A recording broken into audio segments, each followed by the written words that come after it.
और क्या पूछ सकता है एग्जामिनर? प्री एक्लेम्सिया, एक्लेम्सिया के बारे में पूछ सकता है अगर गायनी का क्वेश्चन ज़्यादा आए तो। ठीक है, प्री एक्लेम्सिया क्या है?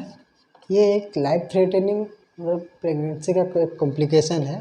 ठीक है, दोनों मदर और फिटस के लिए। ठीक है, इसमें क्या होता है, पेशेंट का ड्यूरिंग ये आफ्टर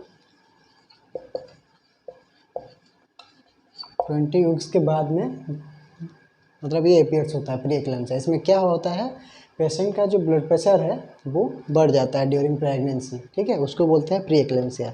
तो एक पेशेंट को प्री एक्लेम्सिया है, उसको कैसे पता चलेगा? उसका जो इडिमा प्रेजेंट रहता है, ठीक है, फेस में। ठीक है, फेशियल इडिमा हो गया, फिर पेडल इडिमा हो गया, फिर हैंड में इडिमा आता है। ठीक है, और एक सिंड्रोम इसमें दिखाई देता है, पूछ सकता है एग्जामिनर, जो है HELLP, हेल्प सिंड्रोम। अगर हेल्प सिंड्रोम है तो वो confirm pre eclampsia, eclampsia stage में है। हेल्प सिंड्रोम में हेल्प का जो फुल फॉर्म है, हेल्प पर क्या है, हेमोलाइसिस। इधर लिख देते हैं अच्छा से, थोड़ा देख लीजिए हेल्प सिंड्रोम अगर पूछा तो। ठीक है, हेल्प सिंड्रोम, अगर प्री एक्लेम्सिया में कौन सा सिंड्रोम दिखाई देता है बोलना है तो हेल्प सिंड्रोम बोलना। ठीक है, हेल्प और हेमोलाइसिस। ठीक है, इफ इट एज गया, EL फॉर एलिवेटेड लिवर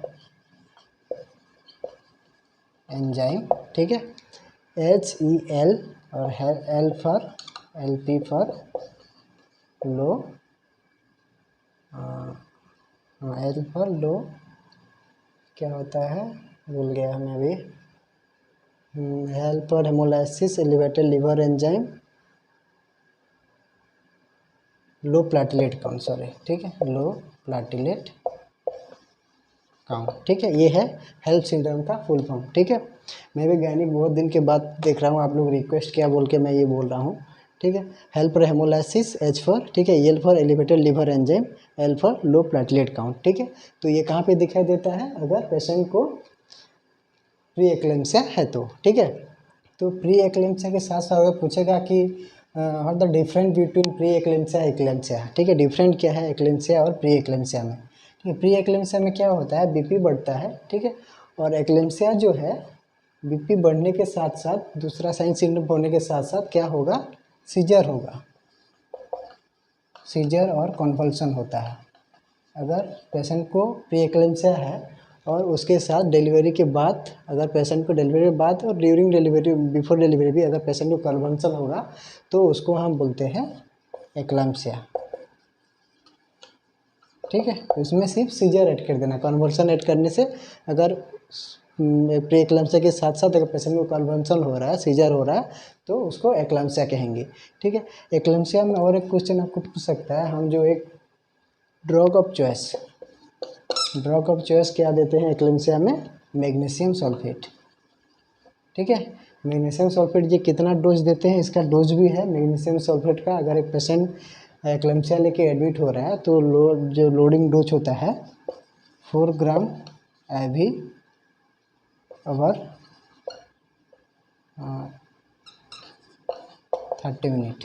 ठीक है, तो पेशेंट को 4 ग्राम का जो देना है 20 to 30 मिनट के अंदर, वो मैग्नीशियम सल्फेट अभी देना है। उसके साथ साथ वो कंटिन्यू करना है 1 ग्राम पर आवर करके टिल डिलीवरी, और जो साइन जो सिम्टम है रिड्यूस होने तक हम ओवर 24 आवर तक 1 ग्राम मैग्नीशियम सल्फेट पर आवर दे सकते हैं। ठीक है, ये है उसका लोडिंग डोज है और drug of choice of eclampsia. ठीक है, मैग्नीशियम सल्फेट अगर ये पूछेगा तो एग्जामिनर को ये बोलना है।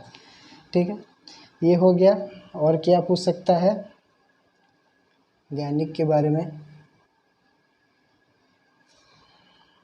और क्या क्या क्वेश्चन पूछ सकता है एग्जामिनर व इंटरव्यूअर? गैनोकोलॉजी के बारे में अगर पूछ सकता है तो आमिनोरिया क्या है अगर बोला, आमिनोरिया। ठीक है, आमिनोरिया का मतलब एब्सेंस ऑफ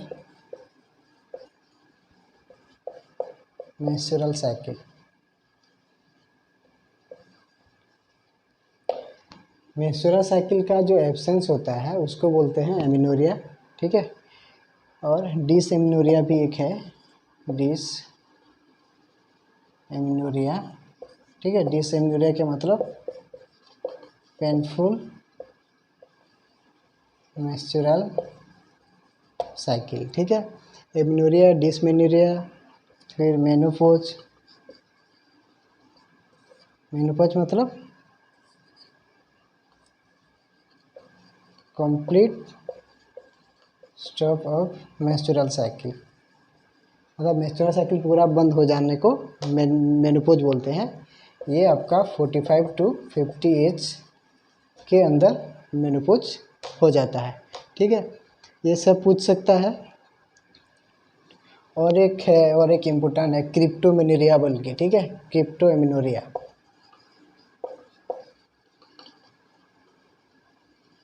ठीक है। क्रिप्टोएमिनोरिया का मतलब क्या है, मेंस्ट्रुअल साइकिल जैसे नॉर्मल चलता है चलेगा, लेकिन वो जो मेंस्ट्रुअल पर जो ब्लीडिंग है, जो प्रोडक्ट है, ठीक है, वो जो ब्लीडिंग प्रोडक्ट है ड्यूरिंग मेंस्ट्रुअल साइकिल, वो क्या होगा, वेजिनल से कम आउट नहीं होगा, बाहर नहीं निकलेगा ड्यू टू ऑब्स्ट्रक्शन। कुछ ऑब्स्ट्रक्शन की वजह से वेजिनल ब्लीडिंग जो होता है ड्यूरिंग मेंस्ट्रुअल साइकिल वो बाहर नहीं निकलेगा, उसको बोलते हैं क्रिप्टोएमिनोरिया, ठीक है। तो यही पूछ सकता है ऑब्स्टेट्रिक गायनेकोलॉजी के बारे में। और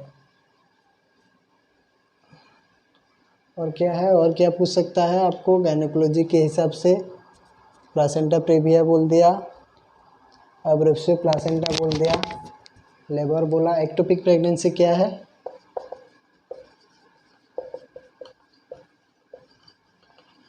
एक्टोपिक प्रेगनेंसी मतलब वो जो कॉन्सेप्शन होता है, ठीक है, कॉन्सेप्शन जो प्रोडक्ट होता है, हम लोग का जो ओवम और जायगोट जो है, ठीक है, जायगोट मतलब ओवम और सोम मिलता है, ठीक है, उसको जायगोट बोलते हैं।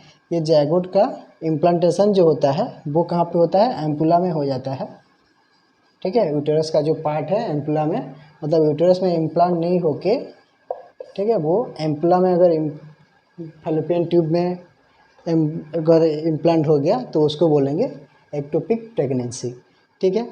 तो ये था एक्टोपिक प्रेगनेंसी, यही बोलना है, ठीक है। और क्या पूछ सकता है, तो बहुत सारा क्वेश्चन है, ठीक है, 2-3 पार्ट में हम डिस्कस करेंगे, ठीक है। आज इतना है, नेक्स्ट पार्ट में हम लोग ड्रग्स के बारे में थोड़ा देख लेंगे। जो गायनिक का जो ड्रग्स होता है ऑक्सीटोसिन, बहुत सारा ड्रग्स है, उसके बारे में कल एक मैं वीडियो बना लूँगा। फिर कम्युनिटी का एक थोड़ा बनाएंगे, और पीडियाट्रिक का भी थोड़ा बना के मैं आप लोग के साथ शेयर कर दूँगा, ठीक है। तो आज के लिए इतना है, इसको थोड़ा ध्यान से देख लीजिए, ज़्यादा डीप में नहीं बोला है, सिर्फ बेसिक्स बोला है, ताकि अगर इंटरव्यू पूछे तो बोल पाएंगे, ठीक है।